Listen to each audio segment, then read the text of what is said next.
What's up, YouTube? This is going to be about variety shows and in the 70s and how impactful they were. And I'm going to probably be doing a segment about different shows coming up. But I wanted to just talk about what it was like to have shows where you had sketch comedy, you had music. It was like theater on stage.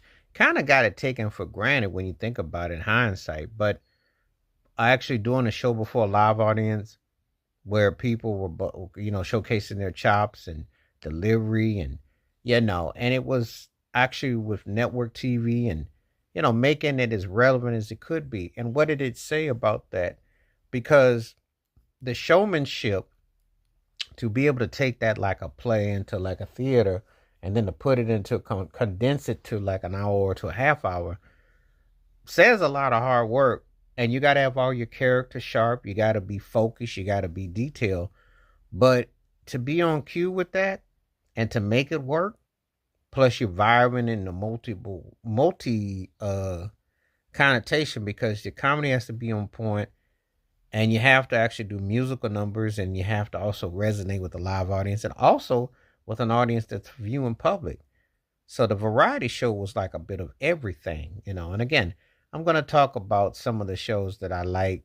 I'll break them down individually in the coming episodes, but I wanted to kind of reflect on that because it was definitely a pivotal thing where, um, when you watch that, you get a newfound appreciation because of how hard it was.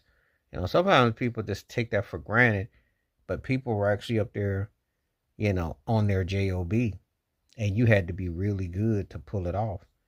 So it's kind of like you're studying it, the nuances of it, and it's really something to behold that, a lot of work goes into it because it's not just something just simple that you snap your fingers. You got to be really good to pull it off, and it's the writers, the timing, the theatrics. It's a whole lot of factors involved. So I just wanted to take the time to say, like, wow, that was really something that was pretty organic when you think about it. How it all comes together, how it just kind of, when you find it, it's kind of like, um, really symbolic of so much. It's just like something that, you know, it's an art form that's been done a lot, but it was really happening in that particular era. Now, this is before music video took over, it was before other things, and there were more real people type of shows,